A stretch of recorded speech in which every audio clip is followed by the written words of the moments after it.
Howdo, welcome back.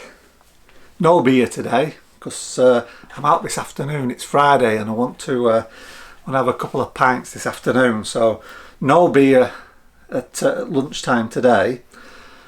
But I've just come out the shower. Can you tell my hair's still a bit wet? And just as I got out and I got dressed, luckily someone knocked at the door and my wife's out. Dogs were barking their head off.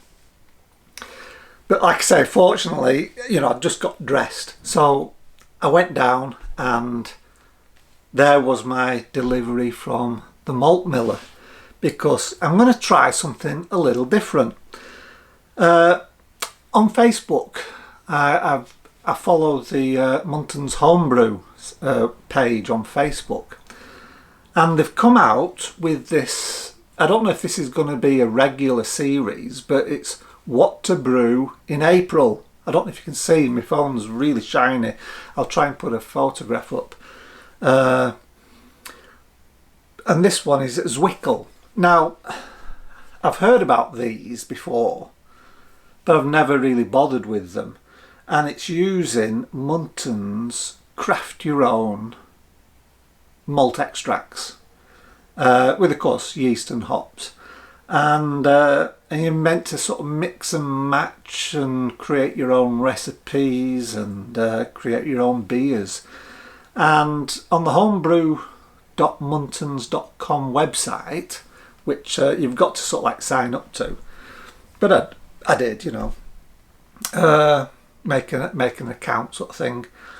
They've got like a recipe builder, but they've also got some pre-made recipes. Different beer styles. So I was thinking at the start, it's a bit like what Coopers do, because they've got a cracking DIY beer website, lots and lots of recipes. But this isn't. This is more just like beer styles. So it'll be a pale ale, an American pale ale, an amber ale, a brown ale, porter, and then the recipe includes different combinations of these malts and hops to create that sort of beer style. And I thought, I'm going to give this a go. So that's what came today, and I thought I'd show it you. But basically, when I went through some of the recipes, they're pretty much all the same. There's just a few variables that are different in each sort of recipe. First of all, you need a hopped extract, and most of them use hopped light extracts. A few also use the hopped amber, and I think there's one that uses a hopped dark. But essentially, you need a hopped extract, and most of them are hopped light. Now, I'm thinking this isn't hops with flavour or aroma hops. Otherwise, if you think about it, every single beer will just taste exactly the same.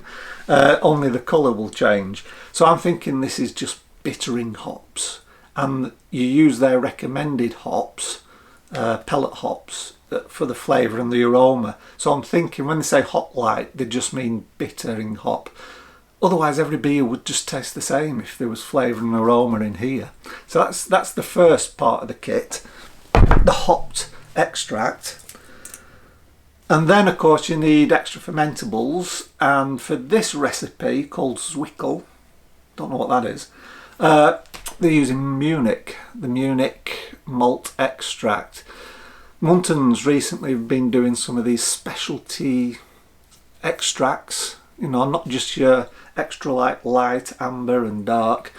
They're doing like Munich, Vienna, different sort of malts, and they turn them into extracts. This recipe calls for the Munich. So basically we've got the hopped extract, and then we've got an unhopped extract, usually of this sort of like specialty kind, like Munich or something like that. Then yeast. What I've noticed with a lot of the recipes is that they use USO5. Some of them do use specialty yeast. There's a pale ale on there that uses Belle Saison. So it's like a Belgian pale ale. And then there's another one, I think it uses like a specialty English strain. But the vast majority of them use US-05. And they say try and keep the temperature to within 15 or 18 degrees. And I didn't know this could go down that far, but I've just checked on the internet, and this will actually ferment, probably very slowly, as far down as 12 degrees. So it's almost like lager temperatures. And I didn't know that. So they say keep it to within 15 to 18 degrees for temperature, and that's fine. I just won't need to use a brew belt or anything, because that's about ambient temperature where I'm actually fermenting. So yeah, US-05, it's pretty much the one they use in all of the recipes.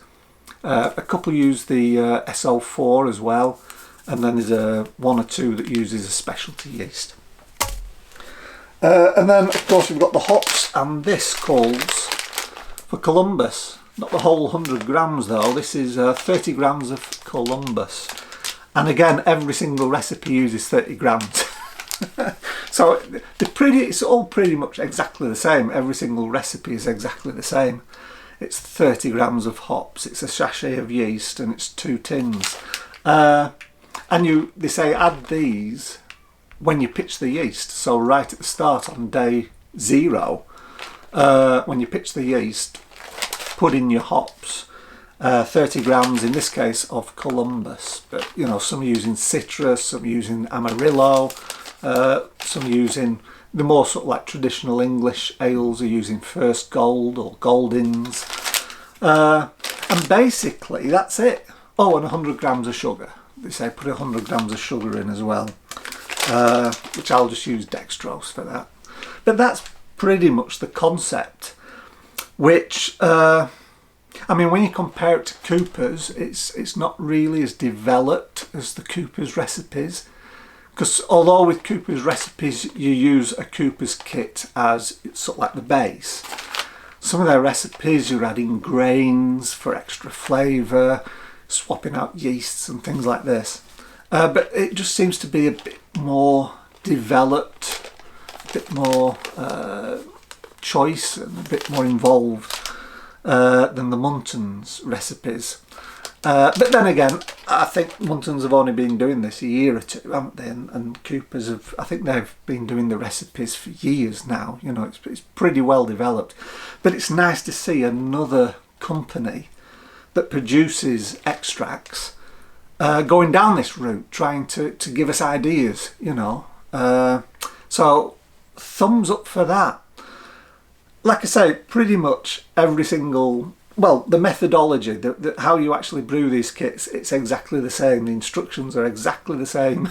You just soften the 2 liquids, you put them in the fermenter, you top it up to some are 20 litres, some are 23, and then when you pitch the yeast, you also pitch the hops, cover it up, and that's it. And they say about 10 days, take a hydrometer reading, you know the rest.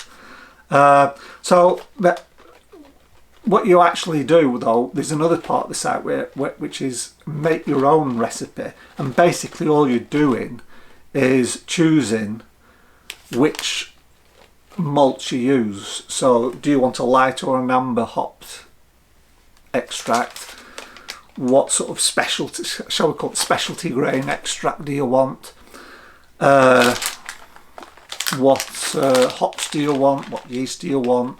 And I suppose they just package it all up for you and just ship it out. You know, I don't know if you can pay from the website.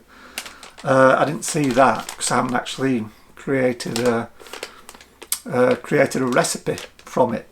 But on the pre-made recipes, you can't buy anything. So you can't buy the ingredients for those direct from the website.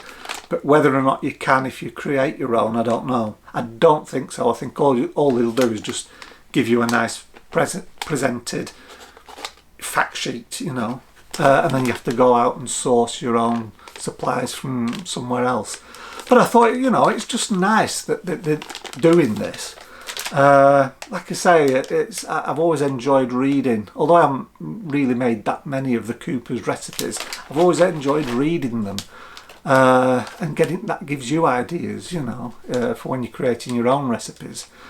And it's nice that Muntons are trying to do this as well, although in a slightly different way.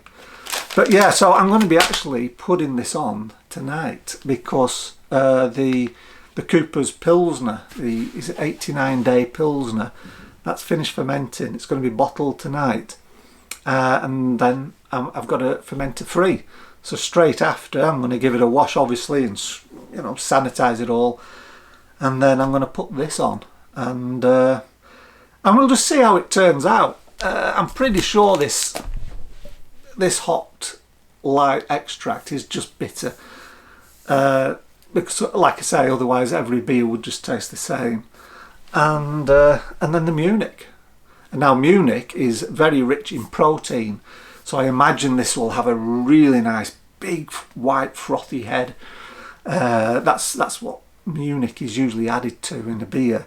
It's just to give a bit more body and a bit of like nice fluffy head retention, and it also gives the beer a little bit of bready note as well. So yeah. And then 30 grams of Columbus, almost like as a dry hop, although you're putting them in right from the start, you know. Which I don't know, I've heard that may not be a very good idea, putting them in with the yeast. Something to do with the fermentation and how it can affect the flavour of the hops. But that's what the instructions say, so that's what I'm going to do. So yeah, give it a go. Or you can wait until I've finished and we'll do a taste test, and then you can decide if you want to give it a go. But I just thought it was something interesting and I'll give it a try. So anyway, thanks for watching. It's been a pleasure, and as always, I'll see you in the next video. Bye bye for now.